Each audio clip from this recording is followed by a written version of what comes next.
বলবেন না, আজকের ভেতরে ঘড়ি নেই। কি হলো জিৎ?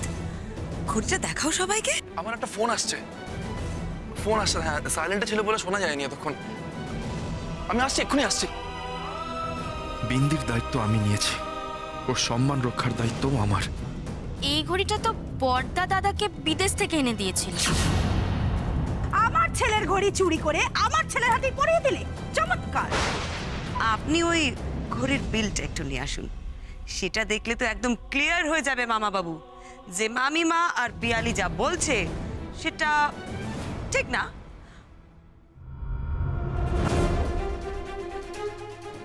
এই বলা, ওই ঘড়িখানা কোথায়? ঘড়ি তো আমার হাতে, কাউরে দেবো না, তুমি তো বলছো মা।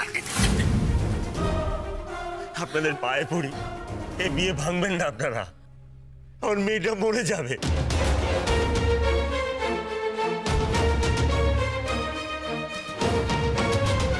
আরে আরে রতনলাল বাবু, কি করছেন আপনি? এরকম করবেন না। কিন্তু ব্যাপারটা কি বলুন তো? দেখুন, আমি সত্যি বলতেছি, আমি ঘড়ি কিনেছিলাম, কিন্তু এইটা সেই ঘড়ি না। আসল ঘড়িটা যে... বাহ, এখন আপনি হুট করে অন্য ঘড়ি কেনার গল্প ফেতে বসলেন। ছি বাবা, ওঠো।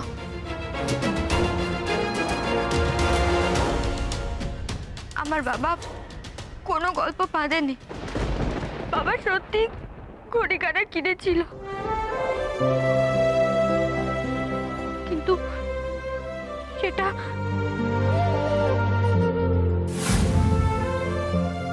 কি করে বলি যে আমার সৎ মা সে ঘড়ি চুরি করে নেছে। এই ঘড়িটা বড়দাই আমাকে দিয়েছিল।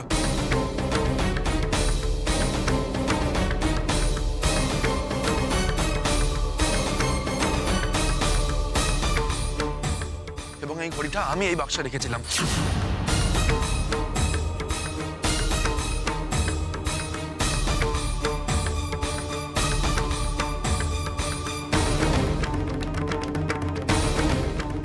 তুমি রেখেছো মানে?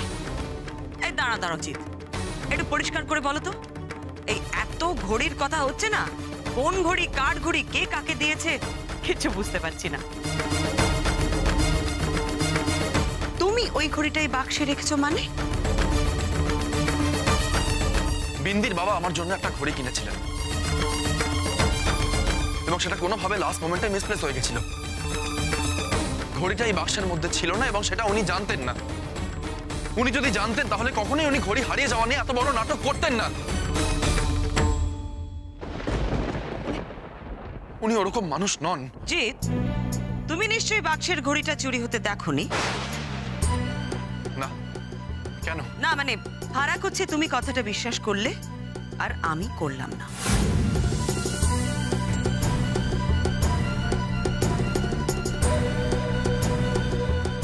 এমনও তো হতে পারে যে উনি চোর বাজার থেকে একটা খালি ঘড়ির বাক্স কিনে এনে তোমার হাতে ধরিয়ে দিয়েছেন।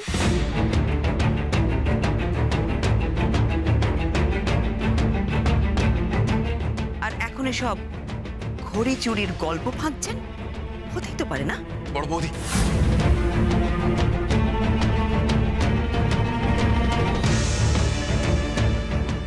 রাগি দিদি, দয়া করে এমন বলো না গো, দয়া করে এমন বলো না রাগি দিদি। বিন্দি, ওঠো। তোমাকে কিন্তু আমি খুবই পছন্দ করি, কিন্তু তোমার বাড়ির লোকজন যা করলো, এটা কি করার দরকার ছিল বলো? এর থেকে কিছু নাই দিত, কি এসে যেত তাতে? আমাদের এত আত্মীয় স্বজনের সামনে নাকটা কাটা যেত না অন্তত।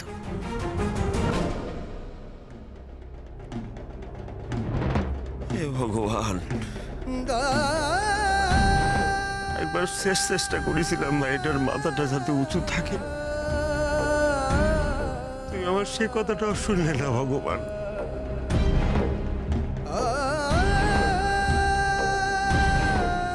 রতনলাল বাবু, আপনি এভাবে কান্নাকাটি করবেন না।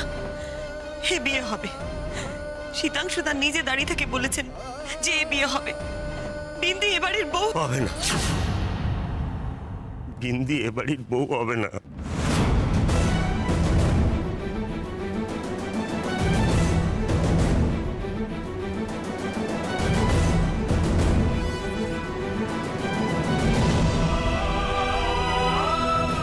রতনলাল, এসব কি বলছো তুমি?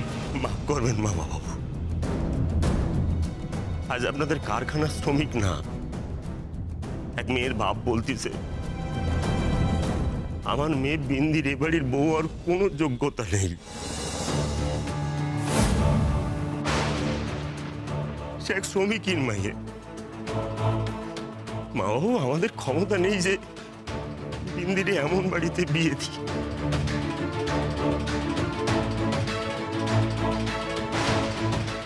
এ তো বড় বিপদ হলো।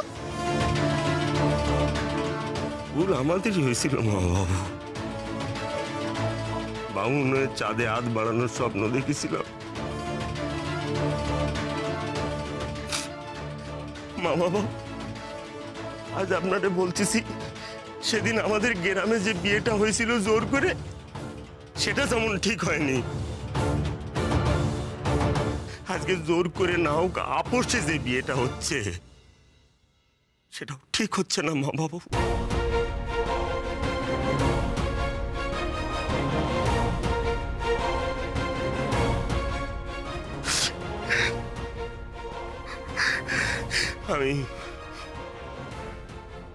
আমি আজই বিন্দিরে নিয়ে বাড়ি থেকে চলে যাব।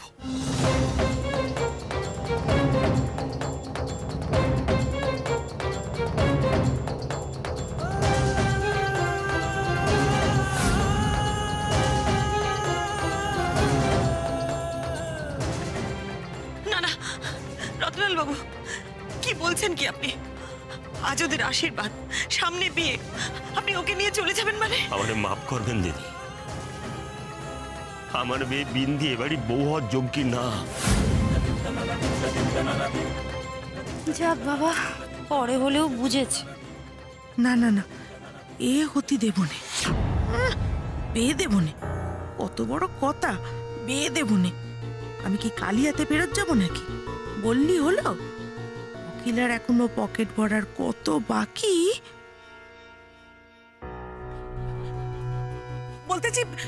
বলতেছি তোমার কি মাথাটা খারাপ হয়ে গেল নাকি? হ্যাঁ, বিন্দুর তো বিয়ে হয়ে গেছে, আর মেয়েকে শোর বাড়ি থেকে নিয়ে যাবার তুমি কে?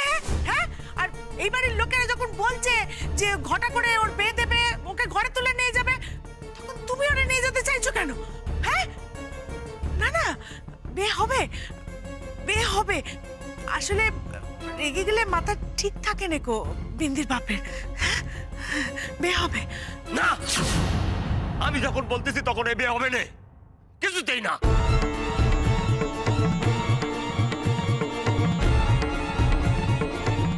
চল বিন্দি। জিৎ, জিৎ কিছু একটা করো, বিন্দিকে আটকাও। মামা বাবু, সীমা, বিন্দিকে আটকাও, তোমরা যেতে দিও না এইভাবে। কি কি কি কি বলবো বলো দেখি। রতনলাল, রতনলাল শোনো, আমার কথা শোনো রতনলাল। মাফ করবেন মামা বাবু, আমার মেয়ের সম্মানের জন্য এইটুকু অন্তত করতে দেন। মা বাবু, আজকে যা হলো তারপরে আর বিন্দির এখানে থাকা উচিত না, মানায় না। রতনলাল, তুমি আমার কথা শোনো, দেখো ও এ বাড়ির বউ, সে যোগ্যতাও নেই।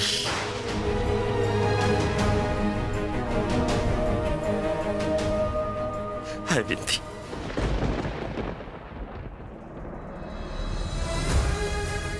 আমি জানি না শহরের বাবু আমি কি করব। একদিকে আপনি, আমার সংসার, অন্যদিকে আমার বাবা। কি করব আমি?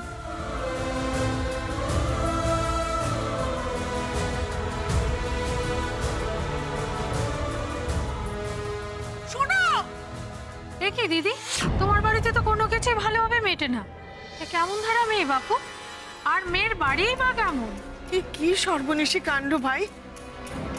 রেখা, তুমি একটা কিছু করো, কিছু একটা করো রেখা। আহ মামা বাবু, বাবা তার মেয়েকে নিয়ে যাচ্ছে, নিয়ে যেতে দিন। আর তাছাড়া বিন্দি তো কোনো কথাই বললো না, চুপ করে রইল। আমার মনে হয় ও বুঝে গেছে এই বাড়িতে আর ও থাকতে পারবে না।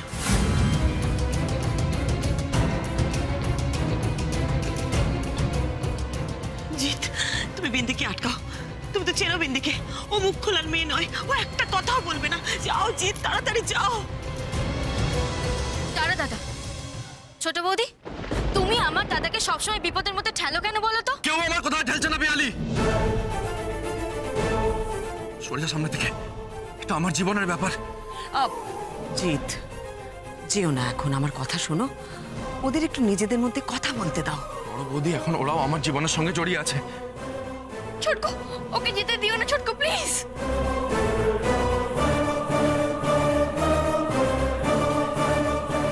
হে রাধা মাধব, ছেলেটার জীবনে একটু শান্তি নেই।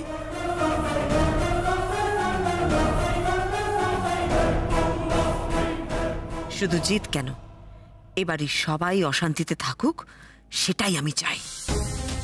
এত সহজে বিন্দির কেসটা মিটে যাবে, ঘাট থেকে নেমে যাবে? না না না, সেটা আমি ভাবিনি। উফ, গেলে তো বেঁচেই গেলাম, আর থেকে গেলে 2 দিন পর চলে যেতে বাধ্য হবে। কি করে সীমন্তিনী গৌরায়ের বিরুদ্ধে প্রতিদিন লড়াই করবে, সেটাও আমি দেখব। ছোট বৌমা, ছোট বৌমা, এখন কি হবে?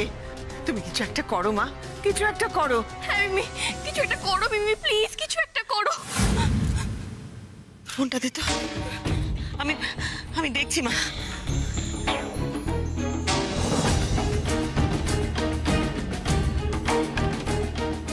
রাধা মাধব, তুমি বিন্দিকে ফিরিয়ে দাও। ও যে আমার ঘরের লক্ষ্মী, ওকে ফিরিয়ে দাও।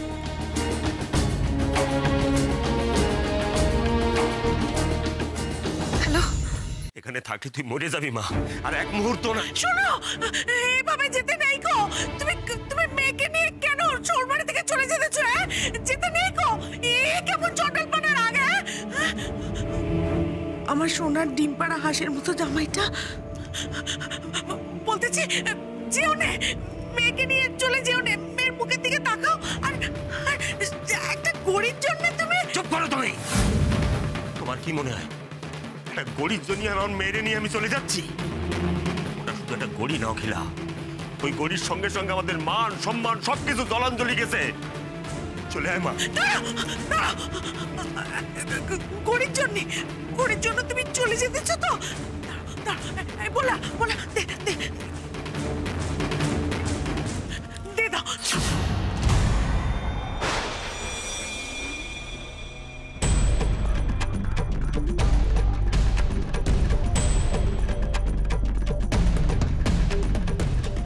কেলা, তুমি এই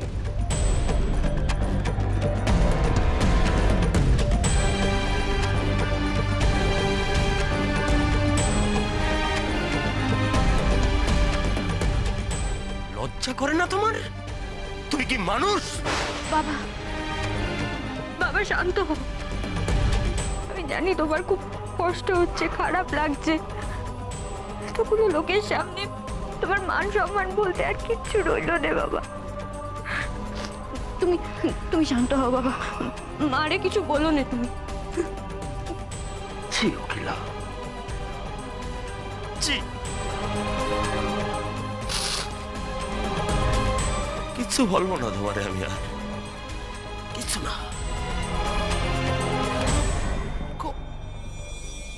খুব ভালো কাজ করলে আজ তুমি। কি বলতে চাই কি?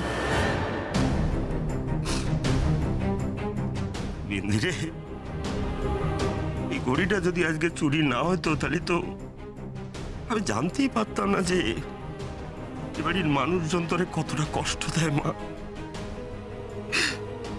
ওরে অপমান তো আমার হয়নি, অপমান হয়েছে তোর। আমাদের কি, আমরা আজ আসি কালকে চলে যাব, কিন্তু তোরে তো এইখানেই পড়ে থাকতে হবে। আরে এরা সবাই তোরে কথা শুনে শুনে শুনে শুনে মারবে মা। আমি তো আছি, আপনি আমার উপর ভরসা রাখুন।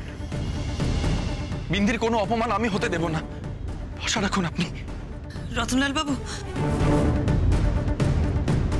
আমরা কিন্তু বিন্দিকে খুব ভালোবাসি। নিয়ে যেতে চাইলে নিয়ে যাক না, আমার সোনার টুকরো ছেলে। ওর জন্য কি মেয়ের অভাব হবে নাকি? মা, কি বলছো কি তুমি? মা, কি চাইছো বলো আমায়?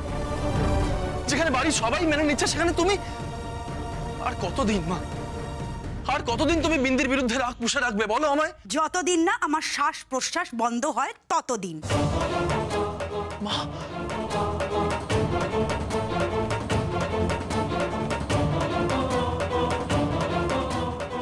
দেখলে তো বাবা, আসলে কি জানো, এবারে কেউ কোনোদিন বিন্দিরে মন থেকে মানে নিতে পারবে না, বুঝলে বাবা? সেটি স্বাভাবিক। বিয়ে হয় সমানে সমানে, কিন্তু কোথায় তোমরা আর কোথায় আমরা। বিন্দিরে, এবারে কেউ তোরে সমান চোখে দেখবে না রে, কেউ সমান মনে করবে না, কেউ ঘেন্না করবে, কেউ করুণা করবে। তাতে তুই আমার সঙ্গে চল না। রতনলাল বাবু, আপনি ভুল বুঝছেন। আমরা কেউ বিন্দিকে দয়া করি না। দেখেন, আপনি মানুষটা খুব ভালো। আমার বিন্দি বলিছে এখানে আসার পর থেকেই শুধু ওর ভালো দিদির কথা, সর্দা বর্দার কথা। ছোটবেলায় মা মরে গেছে তো, মারে দেখেনি, তাই তাই আপনারাইও মা বলে ভাবে। কিন্তু আপনি একা মানুষ, গোটা বাড়ির বিরুদ্ধে গিয়ে কি করবে না।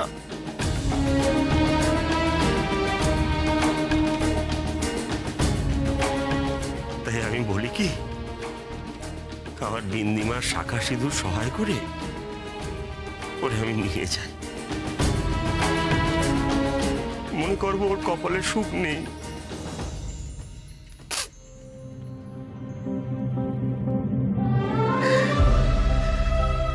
ভাবছিলাম এইবার বোধহয় আমার মেয়েটার কপাল খুলল,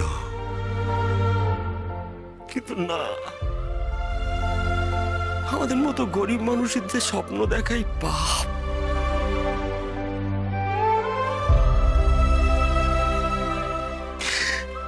মিন্দি, তো যা যা গোছগাছ করার গোছগাছ করে নেবা। আর এক মুহূর্ত এখানে থাকবো না আমরা। এরকম করবেন না, দয়া করে আমার কথাটা শুনুন। বিন্দির মান সম্মানের দায়িত্ব আমার।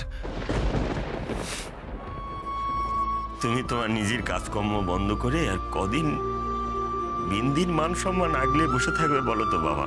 রতনলাল বাবু, আমি কথা দিচ্ছি, আমি বলছি বিন্দি ভালো থাকবে। সেই কথাটা কি করে দিচ্ছ রেখা? আপনি বড্ড টেটিয়া মহিলা তো। খবরদার, আর একটা কথা বলবা না তুমি। চোরের মায়ের বড় গলা না, এই গড়িটা তো।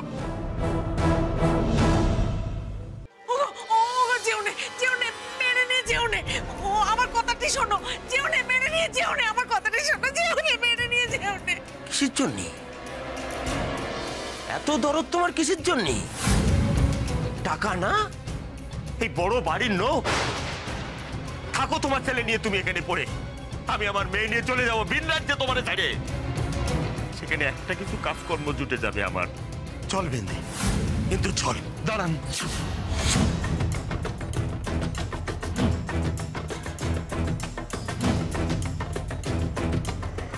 বিন্দিকে এইভাবে নিয়ে গিয়ে আপনি আমার চোখে আমাকে ছোট করছেন। বিন্দি আমার দায়িত্ব। ও যাতে সারা জীবন এই বাড়িতে মাথা উঁচু করে সসম্মানে থাকতে পারে, সেটা তো আমার দেখার কথা।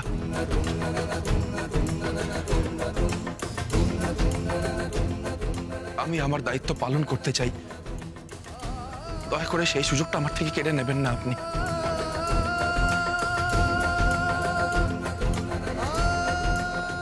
অনেক বড় হতে হবে, এবং যারা ওকে পদে পদে অপমান করে গেছে তারা তারা একদিন ওকে মাথায় বসিয়ে রাখবে।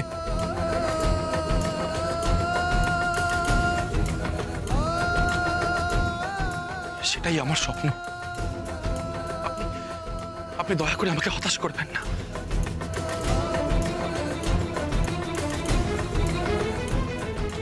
আপনি আমায় নিয়ে এত ভাবেন শহরের বাবু, এত কিছুর পরেও।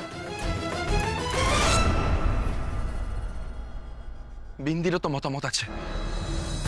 কি হলো বিন্দি, তুমি কিছু বলবে না? কথা বলো বিন্দি। বিন্দি, চুপ করে থাকাটা কোনো সমস্যা সমাধান নয়, কথা বলো। ও কি বলবে বাবা? ও কি কোনোদিন মুখ খুলিছে? কোনোদিন না। ও মায়ের কাছে এত মায়ের খেয়েও কোনোদিন কোনো কথা বলেনি। দেখো বাবা, সারাদিন তুমি অফিসের কাছে বাইরে বাইরে থাকবে, ঘরে ও যত অপমান সহ্য করবে, একটা কথাও তোমার কোনোদিন মুখ ফুটে বলবে না। ওরে তোমাদের বাড়ির বউ হওয়ার যোগ্য স্বীকৃতি দেবে কে? আমি।